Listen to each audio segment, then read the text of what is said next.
Hello, my name is Divyash Srivastav. Let's answer all the questions that were related to email marketing.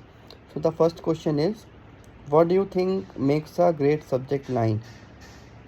Great subject line, I would say curiosity. Curiosity is the number one ingredient for that. Because the main whole purpose of email subject line is to open that email. Once that email is opened, then only other parts will come into play, that are how good is the content or how good is the design or what offer is there, right? But if the email is not opened, then it is of no use. So email subject line should be written in a way that it is very important that the end user should open that email, right? It should be written in that way. And it also depends upon in which stage we are, right?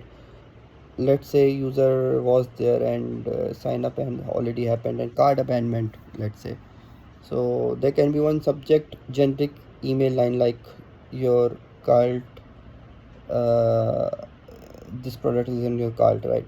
But we can make it more better. Let's say, hi Rahul, hi John, your cart has this product, and we can also add some FOMO.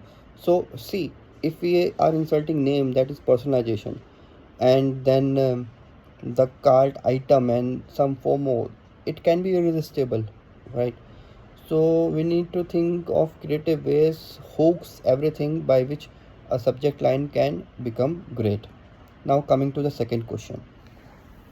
Second question is, how do you approach testing or optimizing subject line? Testing email, testing email subject line, A/B testing is the way. We can do A/B testing. We can think of few kind of communications. What will work better, right? For example, for few customer, direct approach can work. For example, if the customer are new, directly giving them the offer that there's $20 discount or something would work. Or if they are old customer, then building the email subject line in a way that it entices the curiosity can be a better way. So it all depends upon the A/B testing, right?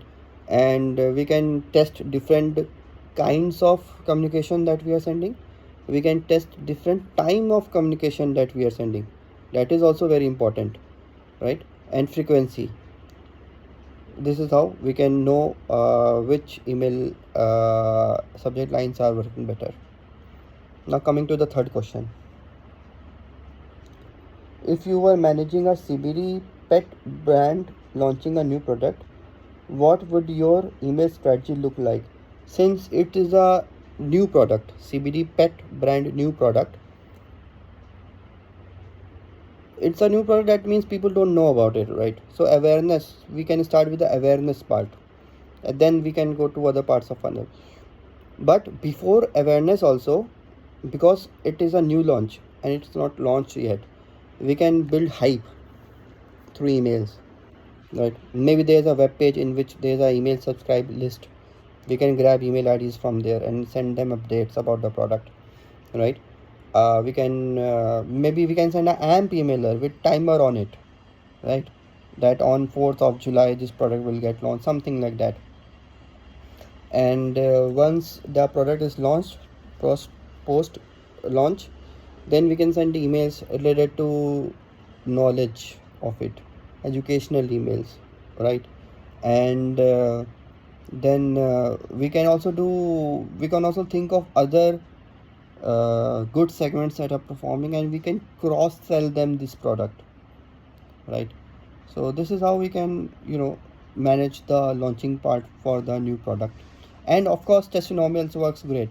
We can include testimonial videos, links, and even the testimonial can be there, right? Which can work in the case of new product, because we still need to build trust about it and spread knowledge about it. Now coming to the fourth one. If if clients open rate are declining, what steps will you take to diagnose and fix the issue? See, if the open rates are declining, then there can be many reasons of it. Firstly, I will go and do the general checkup, right? For example, domain health is right or not, right?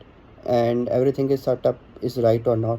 If everything is good, then there can be few other reasons. For example, one of the reasons that I have noticed is if we are sending same message to a broad audience, right, then open rates are generally not good.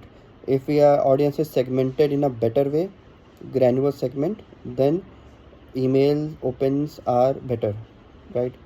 And apart from that, we can do A/B testing. Think of ways we can have a look at content, whether it's up to the trend or not, right? And then we can think of that. We can think of what was work in the past. Have we done any change in it? Is there any change in the communication tone or something? We should notice that and act accordingly. So there can be multiple reasons for the drop, but it can be improved. It can be improved. And let's go to the next question. What are 5 essential email flows every e-commerce brand should have, and what should each accomplish? Basically, a few flows that every e-commerce brand should have, right?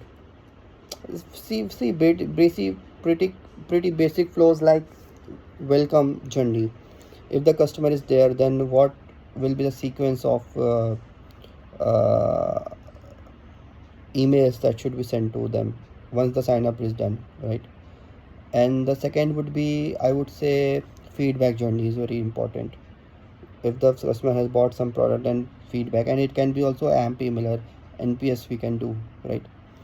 And apart from that, cart abandonment or browser abandonment is important. Cart abandonment is really important for an e-commerce store, right?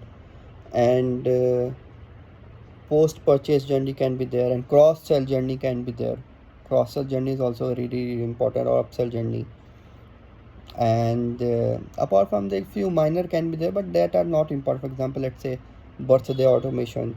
There's some birthday of a pet, or maybe owner of the pet, and we send them email for that with a little discount as a gift, right? So yes, these are the few basic journeys that every e-commerce store should must have, right?